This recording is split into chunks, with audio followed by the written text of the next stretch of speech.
सारे तीर्थ बार बार, गंगा सागर एक बार। वैदिक काल में भगवान श्री विष्णु कपिल मुनि के रूप में धरती पर प्रकट हुए थे और समुद्र किनारे आश्रम बनाकर तपस्या में लीन रहते थे। पौराणिक ग्रंथों के वर्णन में कपिल मुनि के श्राप के कारण राजा सगर, जो कि इक्ष्वाकु वंश के राजा थे और प्रभु राम के पूर्वज थे, उनके 60,000 पुत्रों की इसी जगह मृत्यु हो गई थी। राजा सगर के उन्हीं 60,000 पुत्रों के मोक्ष के लिए राजा सगर के पौत्र भागीरथ गंगा को पृथ्वी पर लाए थे।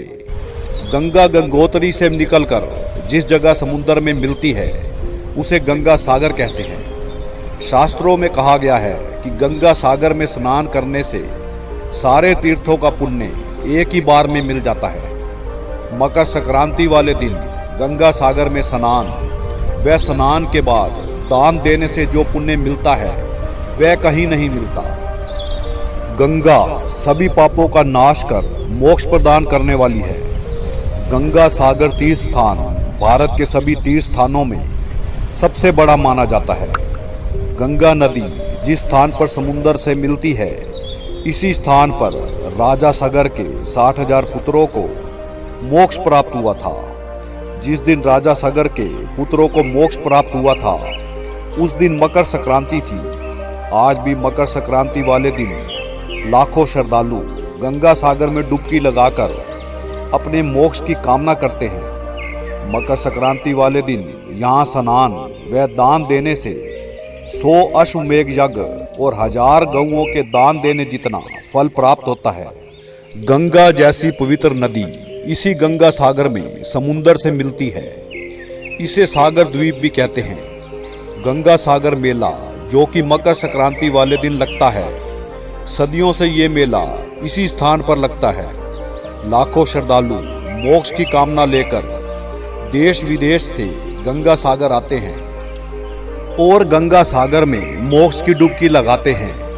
इसी स्थान पर कपिल मुनि का मंदिर है, जिसमें गंगा जी, भागीरथी व राजा सगर की मूर्तियां विद्यमान हैं।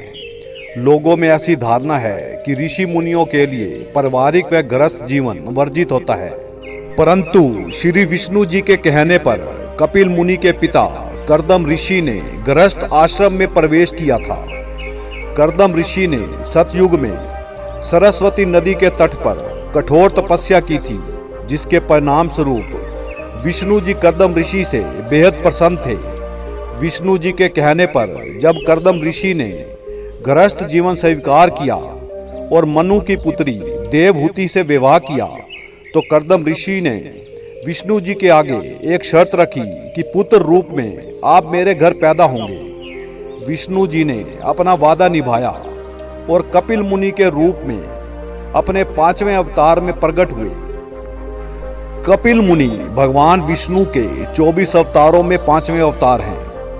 कपिल वस्तु स्थान जहां विष्णु जी के 23वें अवतार महात्मा बुद्ध पैदा हुए थे, कपिल मुनि के नाम से ही है।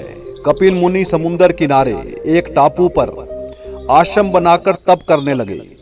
इसी समय राजा सगर, जो कि भगवान राम के पूर्वज थे, उन्होंने 100वां अश्वमेघ यज्ञ किया। स्वर्ग लोक के राजा इंद्र को यह संशय हो गया कि अगर राजा सगर के अश्वमेघ यज्ञ का घोड़ा स्वर्ग लोक में पहुंच गया तो स्वर्ग पर राजा सगर का अधिकार हो जाएगा, क्योंकि राजा सगर से जीतना इंद्र व किसी भी देवता के बस में नहीं था। इंद्र ने एक चाल चली। उसने राजा सगर के अश्वमेघ वाले घोड़े को गायब कर दिया। उस घोड़े की रक्षा राजा सगर के 60,000 पुत्र कर रहे थे। जिस राज्य से भी घोड़ा गुजर रहा था, वही राज्य डर के मारे राजा सगर की अधीनता स्वीकार कर रहा था। अचानक यज्ञ का घोड़ा गायब होने से जब उसे ढूंढा गया तो यज्ञ का घोड़ा कपिल मुनि के आश्रम में बंधा हुआ मिला। वास्तव में वह घोड़ा इंद्र ने कपिल मुनि के आश्रम में जानबूझकर बांधा था। घोड़े को आश्रम में बंधा देखकर राजा सगर के 60,000 पुत्र क्रोधित हो गए और उन्होंने तपस्या में बैठे कपिल मुनि को अपशब्द बोल दिए। कपिल मुनि अग्नि के अवतार व ब्रह्मा के मानस पुत्र भी माने जाते हैं। अप शब्द सुनते ही कपिल मुनि ने क्रोधित होकर राजा सगर के 60,000 पुत्रों को अपने नेत्रों की अग्नि से भस्म कर दिया। कपिल मुनि के श्राप के कारण ही सगर के 60,000 पुत्रों को मुक्ति प्राप्त नहीं हुई और वे सारे प्रेत योनियों में भटकने लगे। भक्तजनों, मेरी अगली वीडियो के लिए घंटी के बटन को दबाएं ताकि मेरी अगली वीडियो जल्दी से जल्दी आप तक पहुंच सके। इसके काफी समय बाद राजा सगर के पौत्र भागीरथ कपिल मुनि से माफी मांगने उनके आश्रम में पहुंचे। कपिल मुनि राजा भागीरथ के सौम्य व्यवहार से बहुत ही खुश हुए। कपिल मुनि ने कहा कि गंगा जल से ही राजा सगर के 60,000 पुत्रों को मोक्ष प्राप्त हो सकता है। कपिल मुनि से ये बात सुनते ही राजा भागीरथ कठोर तप और तपस्या से गंगा को स्वर्ग लोक से धरती पर ले आए। जब गंगा धरती लोक पर आई तब गंगा की धारा गंगोत्री से बहती सीधी कपिल मुनि के आश्रम के साथ समुद्र में मिली। इस स्थान को गंगा सागर का नाम दिया गया।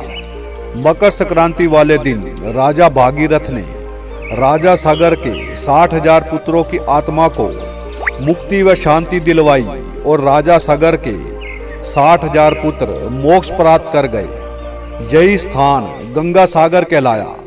जिस जगह गंगा सागर से मिलती है उसका विशेष महत्व है। हर साल मकर संक्रांति वाले दिन गंगा सागर में विशाल मेले का आयोजन सदियों से होता आया है। ये मेला विक्रमी संवत के पौष मास के अंतिम दिन लगता है। मान्यता है कि गंगा सागर की तीर्थ यात्रा सैकड़ों तीर्थ यात्राओं के बराबर है। हर किसी के भाग्य में यहाँ आना नहीं होता। इसका प्रमाण लोगों के मुख से सुना है कि सारे तीर्थ बार बार, गंगा सागर एक बार। ये पुराने जमाने की बात है कि इतनी विषम परिस्थितियों में यहाँ पहुँचना संभव कार्य नहीं था।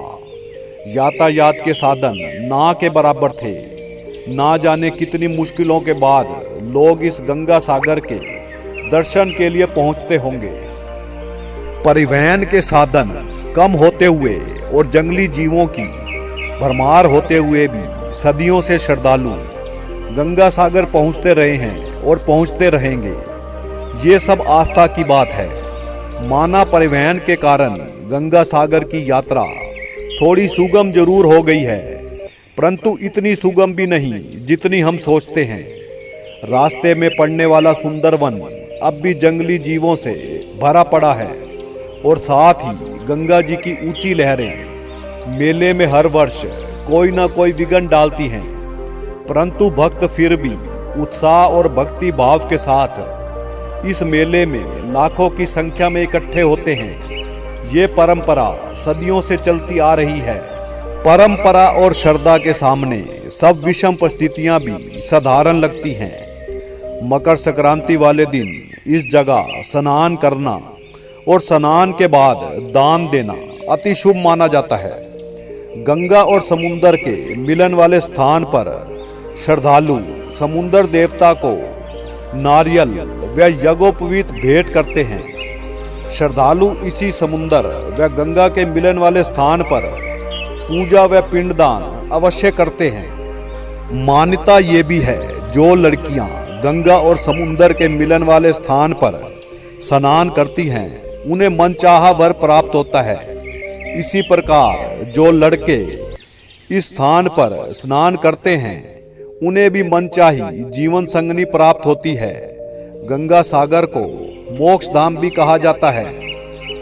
मकर संक्रांति वाले दिन लाखों श्रद्धालु गंगा सागर के स्थान पर मोक्ष की कामना लेकर आते हैं और देश विदेश के लाखों श्रद्धालु पूरे भक्ति भाव से गंगा सागर के संगम में मोक्ष की डुबकी लगाते हैं और खुलकर दान भी देते हैं।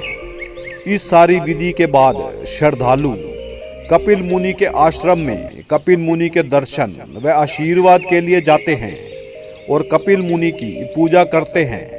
इसके साथ ही गंगा देवी व भागीरथी देवी की भी पूजा अर्चना होती है। शास्त्रों में कहा गया है कि गंगा सागर के स्नान का जो महत्व है वह कहीं और नहीं।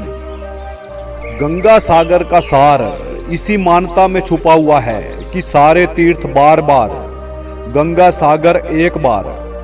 गंगा सागर की कथा व गुणगान सुनने के बाद हाथ जोड़कर ये प्रार्थना जरूर करनी चाहिए, सभी पापों का अंत करने वाली, मोक्ष प्रदान करने वाली माँ गंगे, मैं और मेरे परिवार का आपको शत शत नमन है। कृपया अपनी दया व आशीर्वाद का हाथ मेरे और मेरे परिवार के सिर पर रखें, ताकि मैं और मेरा परिवार हमेशा कष्टों से मुक्त रहे और सुख भोगे।